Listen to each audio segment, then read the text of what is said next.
말씀은 가인과 아벨이라는 한 형제의 이야기를 담고 있습니다. 가인과 아벨이 이제 이 이야기는 창세기 4장 딱 한 장 분량에서만 나와요. 그렇게 길지 않은 분량이죠. 그리고 심지어 그조차도 창세기 4장 전체에 걸쳐 나오는 게 아니라 뭐 족보 이런 거 빼면은 얼마 되지 않은 양이에요, 사실. 그런데 이렇게 짧게 등장한 가인과 아벨이 우리가 성경을 쭉 읽다 보면 알 수 있는데 성경 곳곳에서 가인과 아벨의 이름이 등장하는 것을 우리는 알 수 있습니다. 어떻게 등장하냐면요. 아벨은 의로운 자, 하나님이 기뻐하시던 자, 믿음의 사람 이런 식으로 성경 곳곳에서 창세기 4장뿐만 아니라 곳곳에서 등장을 하고 가인도 등장을 하는데 가인은 같은 형제잖아요. 그렇죠? 가인이 형이고 동생이 아벨이거든요. 그런데 가인은 악한 자, 의롭지 못한 자, 하나님이 미워하던 자 이런 식으로 표현이 됩니다. 왜 그럴까요?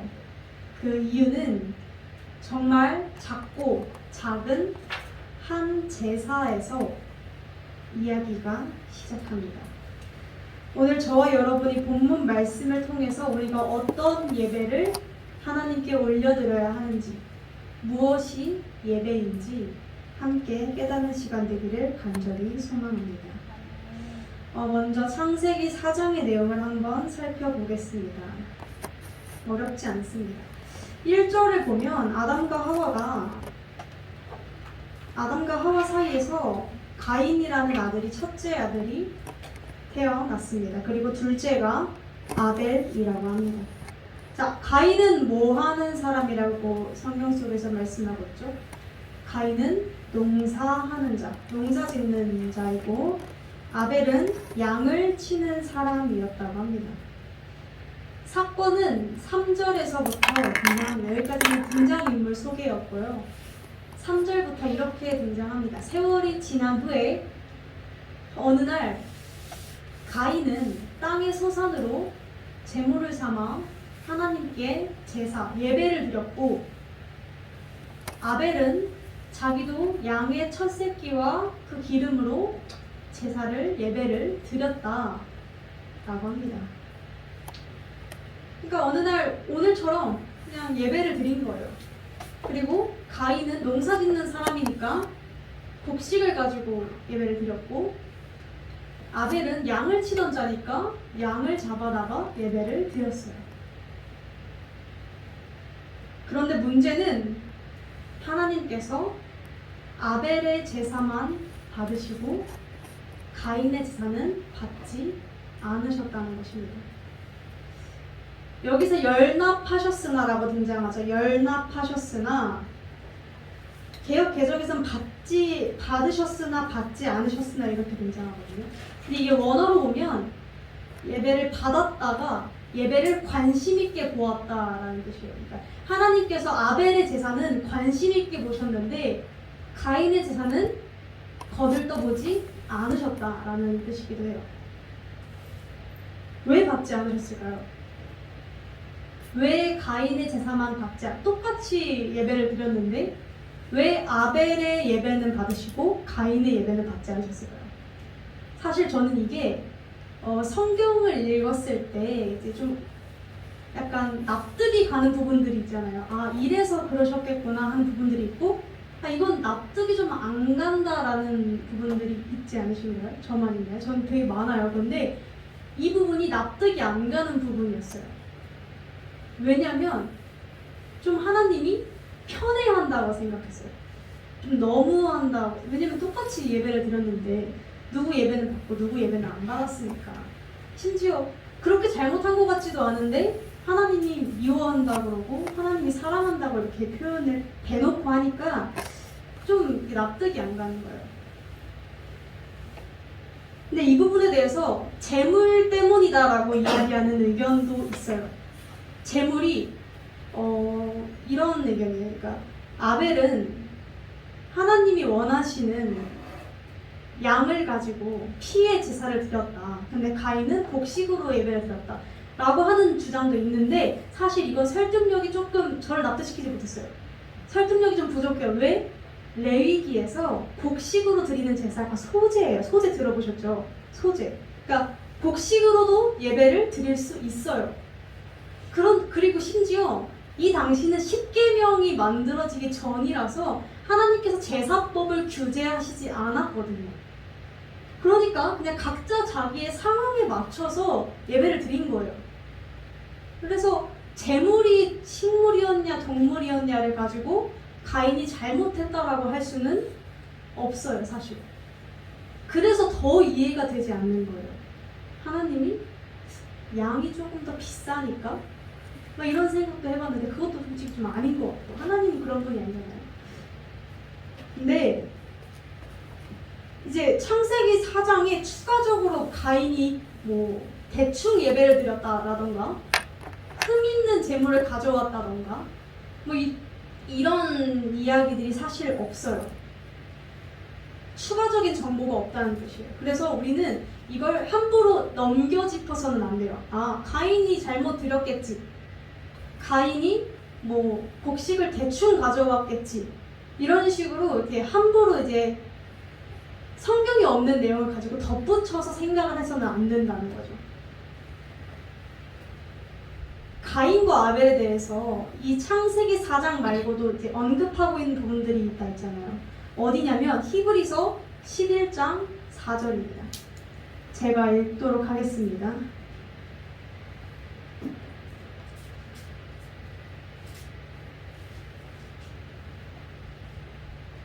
믿음으로 아벨은 가인보다 더 나은 제사를 하나님께 드림으로 의로운 자라 하시는 증거를 얻었으니 하나님이 그 예물에 대해서 증언하시니라 라고 합니다. 자, 이 본문 말씀에서 이야기하는 것은 뭐예요? 히브리서 기자는 뭐라고 이야기하고 있죠? 아벨은 믿음으로 예배를 드렸고 가인은 믿음 없이 예배를 드렸다 라고 이야기하고 있죠. 이것이 단순 재물의 문제라고 볼 수는 없습니다. 아벨이 믿음으로 하나님께 믿음으로 드렸을 때 하나님이 그 재물에 대해서 증언해 주신 거거든요. 그러니까 재물이 중요한 것이 아니라 재물은 따라오는 거라는 뜻이에요. 그걸 또 어디서 찾을 수 있냐면 창세기 4장 3, 4절에 이렇게 등장해요. 하나님이 예배를 받으실 때 이렇게 등장하죠. 아벨과 그 재물. 자, 5절 볼게요. 가인과 그 재물. 항상 사람의 이름이 먼저 등장을 합니다. 그러니까 하나님께서 그 자의 믿음이 있음을 보시고 그 재물도 함께 받으셨고 그 자의 가인의 믿음이 없음을 보시고 그 재물을 받지 않으셨다라고 우리는 이야기할 수 있는 것이죠. 결국 하나님께서는 재물 그 자체를 보시는 것이 아니라 재물이 식물이든 동물이든 곡식이든 이것을 보시는 것이 아니라 그 안에 있는 중심, 이자가 믿음이 있는가 없는가를 보시는 줄로 믿습니다. 자, 여기까지 우리가 살펴보았을 때 여기까지 정리하면 한마디로 뭐예요? 정리하면 이거죠. 하나님이 가인의 예배를 받지 않으신 이유, 아벨의 예배를 받으신 이유는 가인은 믿음 없고 아벨은 믿음 있고 요 정도로 정리할 수 있겠죠. 근데 여기까지만 우리가 함께 이야기를 나눴을 때 와닿으세요? 저는 잘 안 와닿아요. 왜냐면 어떤 예배가 믿음을 가지고 드리는 예배인지 어떤 예배가 믿음이 없이 드리는 예배인지 우리는 잘 감이 오지 않아요. 자, 그래서 우리는 두 번째로 하나님이 제사를 받지 않으신 후에 가인의 반응을 보아야 합니다. 자, 가인의 반응이 어떤가요? 가인과 그 재물을 연합하지 아니하시니라. 가인이 심히 분하여 안색이 변하니. 얼굴색이 싹 바뀌었다는 거죠. 싸해졌다는 거예요. 사람이 싸해지고 화가 지금 단단히 났어요. 가인이. 근데 우리가 여기서 한번 생각해 보아야 할 게 있어요. 가인은 왜 화가 났을까요? 질문을 좀 바꿔볼까요? 하나님이 예배를 받지 않으신 일이 화를 낼 일인가요? 우리 곰곰이 생각해보세요. 화를 낼 일이에요?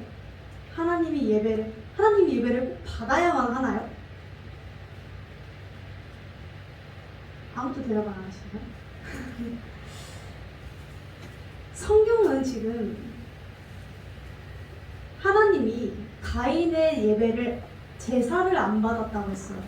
그랬지 뭐 하나님이 가인을 제사를 안 받아서 벌을 줬다거나 가인이 보기 싫어서 이제 관계를 끊어버리겠다거나 가인에게 저주를 내렸다거나 아벨에게 무슨 상급을 줬다거나 이러지 않으셨어요. 그냥 예배만 안 받으신 거거든요. 근데 가인이 진짜 화가 단단히 났어요.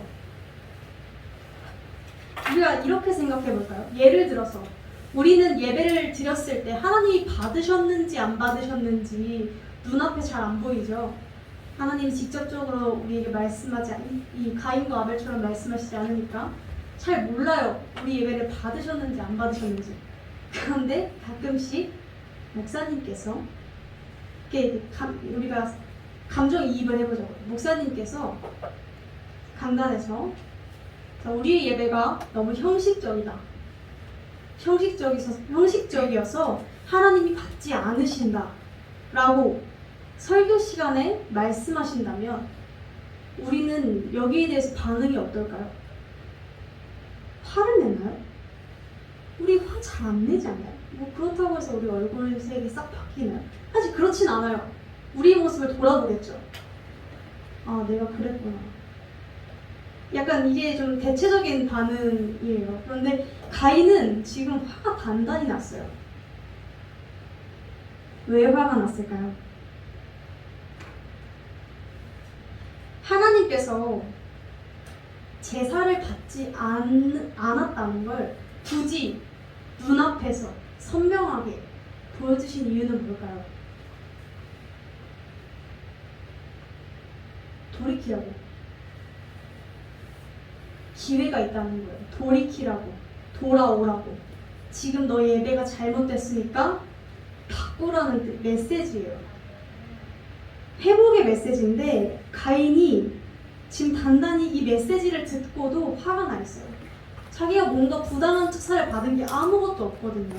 그냥 너의 예배가 잘못되었어 라고 하나님께서 권면해 주신 것인데 가인은 자존심이 상했나 봐요. 우리가 이쯤에서 잠언 3장 9절을 보겠습니다. 잠언 3장 9절에 참된 예배의 의미가 등장해요. 제가 읽겠습니다. 너의 재물과 너의 소산물의 처음 익은 열매로 여호와를 공경하라. 자, 여기 이 한 줄로 예배의 정의가 딱 드러나는데 우리는 뭐 너의 재물, 소산물의 첫 익은 열매에 집중할지 모르겠으나 이건 그렇게 중요하지 않아요. 왜냐하면 수단이에요. 재물과 소산물 첫 익은 열매로 이것들을 통하여 이것들을 가지고 수단들을 가지고 중요한 것은 다음 여호와를 공경하라. 이게 참된 예배의 목적이에요. 목적. 하나님을 공경하는 것. 공경이라는 것은 이거예요. 공손히 받들어 섬기는 것, 모시는 것. 이것을 공경이라고 하는데 여호와를 공경하는 것이 참된 예배의 목적이래요. 근데 우리가 다시 가인의 태도를 볼게요. 가인은 지금 우리가 자세히 보지 않아도 한눈에 봐도 가인이 지금 하나님을 공경하고 있나요? 그렇지는 않은 것 같아요. 공경하고 있다면 얼굴색이 변하지는 않았을 거예요. 그렇게 화를 내진 않았겠죠. 자신을 돌아보았을 거예요. 그런데 가인은 여호와를 공경하지 않았어요. 가인은 예배의 의미를 완전 잘못 알았어요. 어떻게 알았냐면요, 내가 예배드린다고 생각했어요. 그러니까 내가 예배드린다는 게 뭐냐면, 내가 열심히 시간 투자하고 내가 열심히 피땀 흘려서 드린 이 곡식들을 가지고 내가 예배드린다고 생각했어요. 내가 이렇게 농사 짓는 게 쉽지 않잖아요. 너무 힘들잖아요. 내가 그렇게 피땀 흘려서 내가 하나님 당신 드리려고 노력했다니까요. 근데 이걸 안 받아? 제 아벨 그냥 양 치면서 놀았어요. 하나님, 나처럼 그렇게 매일매일 피땀 흘리지 않았다고, 나처럼 그렇게 고생해서 일하지 않았다고. 제가 그냥 양 치고 놀았어요. 그러다가 그냥 한 마리 잡아서 드린 건데 내 거 안 받고 제 건 받아? 라는 마음. 가인은 화날 수밖에 없었어요. 내가 열심히 해서 드린 예배인데 안 받으시니까 자존심이 상한 거예요. 사랑하는 성도 여러분, 교회와 예배는 세상이 추구하는 가치와는 너무나 다른 가치를 가지고 있습니다. 이게 무슨 말이냐면요, 교회와 예배는 내가 시간 투자하고 내가 노력해서 내 물질과 내 재능으로 진행하는 행사가 아니라는 것입니다.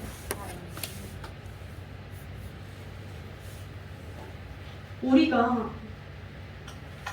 이 질문을 곰곰이 생각해 보아야 하는데, 우리가 예배를 왜 드립니까? 우리 예배 왜 드려요? 왜 드릴까요? 우리가 예배를 드리는 이유는 단 한 가지예요. 우리 힘으로 안 되니까. 우리 힘으로 안 되니까 예배 드리는 거 아닙니까? 그렇지 않나요? 살아보니까 내 힘으로 안 돼서 예배 드리는 거 아니에요? 노력해봤는데 내 힘으로 내 상황들이 해결이 안 돼서 예배 드리는 거 아닙니까? 죽어라 죄에 대한 부분을 해결하려고 노력하고 발버둥 쳤는데 죄성이, 내 나쁜 성격들이 고쳐지지 않아서 예배드리는 것 아닙니까? 나를 누르고 억압하고 있는 것들로부터 우리 힘으로, 내 힘으로 벗어날 수가 없어서 발버둥 치다가 온 곳이 교회고, 그래서 드리는 것이 예배 아닙니까? 그래서 드리는 게 예배입니다. 그리고 예배는 내가 할 수 없는 것, 우리의 힘으로 할 수 없는 것을 하실 수 있다고 하는 무한한 전지전능하신 하나님을 공경하는 것입니다. 우리 힘으로 할 수 없기. 만약 우리 인생이나 우리의 죄성이나 우리의 관계들이나 내가 하고 있는 일들이, 내 구원의 문제가 내 힘으로, 내 방법대로, 내 노력대로 된다면 우리는 사실 예배드릴 이유가 없습니다. 이 시간에 자기 개발하는 게 더 합리적입니다. 이 시간에 그냥 힐링하고요, 이 시간에 뭐 공부를 더 하고, 이 시간에 뭐 제가 뭐 써놨냐면 마음 수양하고 수련하고 이런 게 좀 더 효과적이겠죠. 이게 뭐 2시간 이렇게 앉았다 가는 것보다는. 그렇지 않나요? 우리 힘으로 세상이 다 해결이 된다면? 그러나 우리는 우리의 힘으로 안 되기 때문에, 우리의 한계를 매 순간 깨닫기 때문에 예배합니다. 우리의 힘으로 안 되기 때문에 우리를 구원하실 수 있는 그 하나님을 찬양하는 것입니다. 그렇기 때문에 예배의 목적은 하나님을 경외하고 하나님을 공경하는 것으로부터 시작해야 하는 줄로 믿습니다.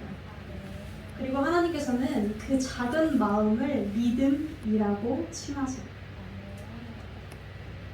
믿음의 예배는 이렇게 어마어마한 것은 사실 아닙니다. 그리고 어마어마할수록 믿음이 없을 확률이 높아집니다. 다 그렇다는 것은 아니지만 확률이 높아져요. 하나님을 공경하는 마음이 없이 예배를 드리거나 하나님이 공경하는 마음이 없이 제사를 드린다면 우리는 쉽게 가인처럼 화가 납니다. 쉽게 화가 나고 쉽게 억울하고 쉽게 허무하고 쉽게 분합니다. 우리는 이렇게 생각합니다. 내가 기도했는데 안 들어주시네. 문제 있을 때 금식하라 해서 했는데 달라지는 게 없네. 교회 별거 없네. 내가 그렇게 봉사했는데 뭐 달라지는 게 있나? 내 인생은 달라지지 않네. 뭐 이런 생각들. 사실 우리는 수없이 하나님 앞에서 가인의 모습으로 서 있을지도 모릅니다. 우리가 정말 뒤돌아보아야 할 줄로 믿습니다. 그러나 사실 이제 정말 은혜인 것은 이것이죠. 하나님께서 안색이 변한 가인에게 다짜고짜 화를 내지 않으셨다는 것이죠. 6절을 보면 이렇게 물으세요. 너가 분하여 함은 어찌 됨이냐? 왜 안색이 변한 거냐 가인아? 라고 물으세요. 질문하세요.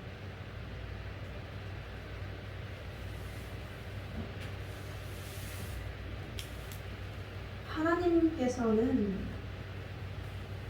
사실 이제 가인이 결국 하나님께서 이렇게 물으셨잖아요. 물으셨으면 대답을 할 법도 한데 성경 속에서 가인의 대답이 나오지 않죠.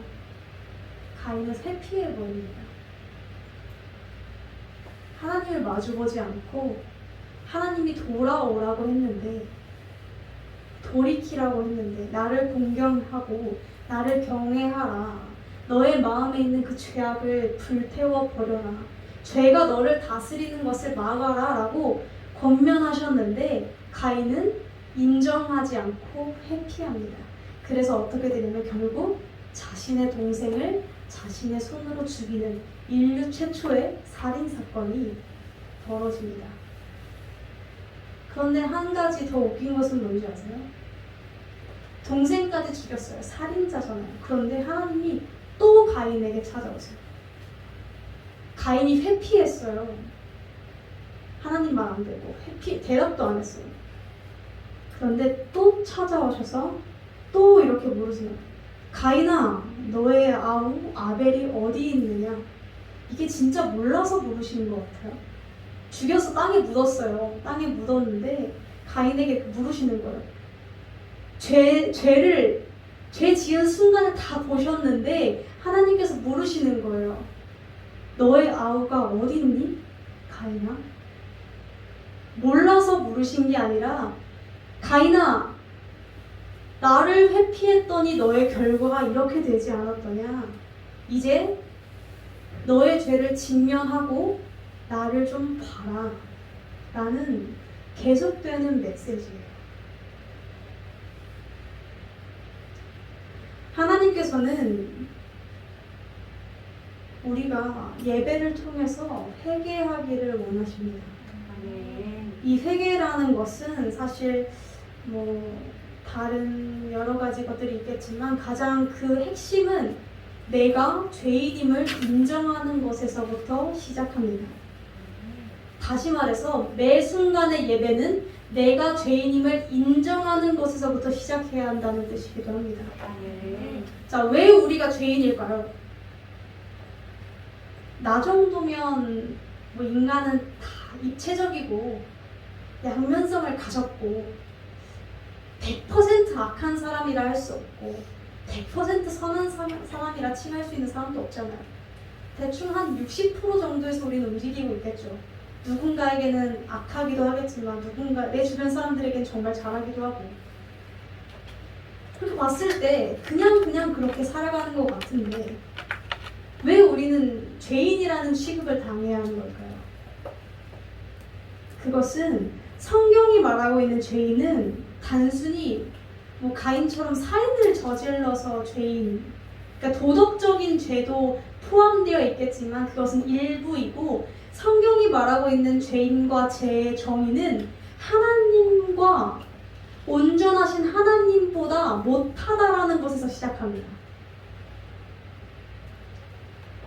하나님과 같이 온전하지 못하고 한계가 있기 때문에, 그래서 내 안에 수없이 약한 마음과 악한 마음이 공존하고 결국은 죽음이라는 그 한계를 이겨낼 수 없기 때문에 죄인이라고 칭하는 거예요.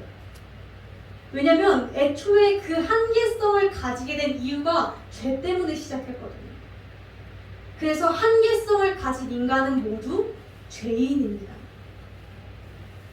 우리가 내 한계를 인정하지 않으면, 내 죄성을 인정하지 않으면 나도 내가 수없이 욕하는 저 사람들과 똑같지 않은, 똑같은, 다르지 않은 죄인이라는 것을 인정하지 않으면 예배는 시작할 수 없습니다.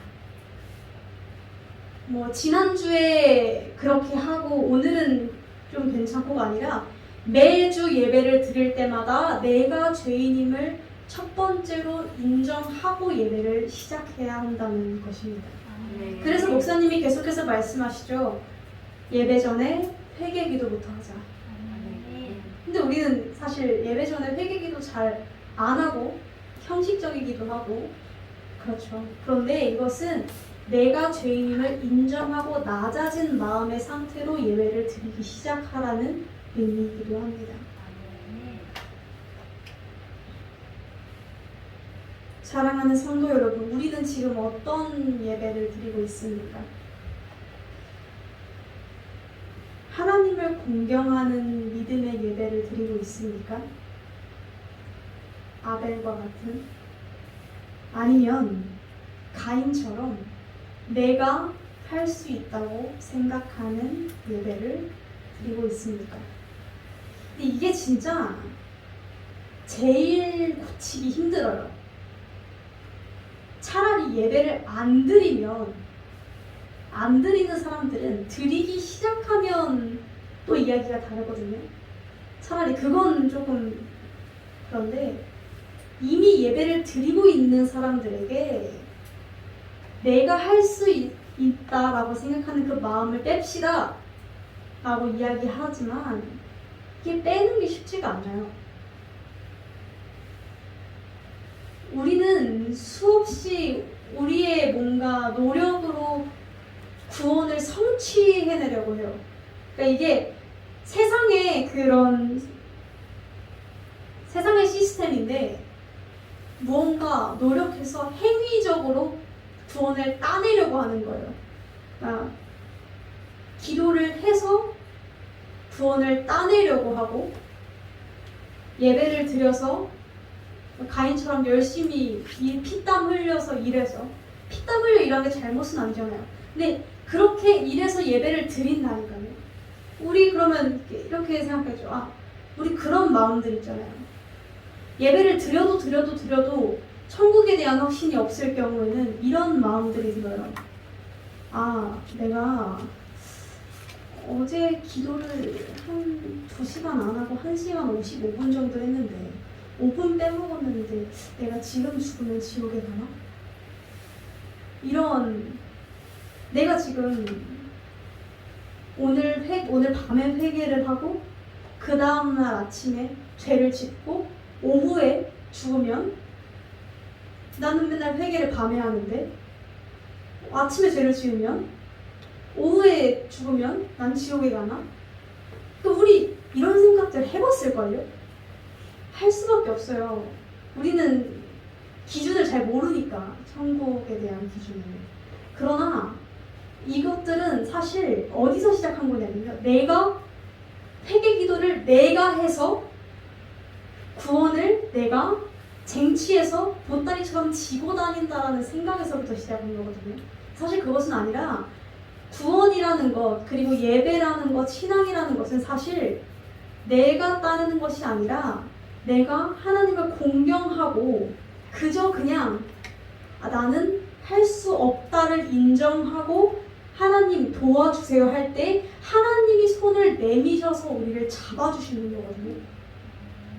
그렇게 된다면 사실 회개기도를 아침에 하든 저녁에 하든 상관은 없어요. 왜? 내가 하나님의 손을 붙잡혀 있어서 이미 주님 안에 거하니까. 이게 참된 안식의 상태이고 참된 평안의 상태인데 우리가 내가 하려는 이 마음을 버리지 못하면 참된 안식의 상태로 들어가지 못한다는 것이에요. 그래서 우리가 10년, 20년 신앙생활을 해도 나는 언제나 늘 지옥에 갈 것만 같고 뭔가 천국에 간다고 확신이 어렵고 뭐 이런 마음의 상태들이 찾아오게 되는 것이죠, 사실. 그리고 이건 사실 말은 굉장히 장황하지만 또 어렵기도 하지만 간단해요. 내가 죄인임을 인정하고 하나님이 무한하시다는 것을 인정하고 내 머리 위에 주님을 놓으면 하나님이 알아서 깨닫게 하시기 때문에 우리에게 준비되어질 것은 이 작은 마음 하나뿐입니다. 공경하는 마음. 그러니까 우리가 생각해봐야 돼요. 공경하고자 하는 마음을 가지고 예배에 왔는가? 아니면 하나님 뭐라 얘기하나 드러나 보자. 내 문제 알아맞히나 드러나 보자. 뭐 여기까지는 아니겠지만서도 내가 이렇게까지 예배했는데 나 정도 직분인데 나 정도 연차인데 라는 마음으로 예배를 나오거나 또는 아무 생각 없이 예배를 나오거나 하지는 않았는가. 우리는 항상 뒤돌아보고 생각해 보아야 할 줄로 믿습니다. 한 번의 예배가 정말 중요합니다. 한 순간의 예배가 정말 중요해요. 하나님 그 한순간 속에 일하시는 분이시기 때문에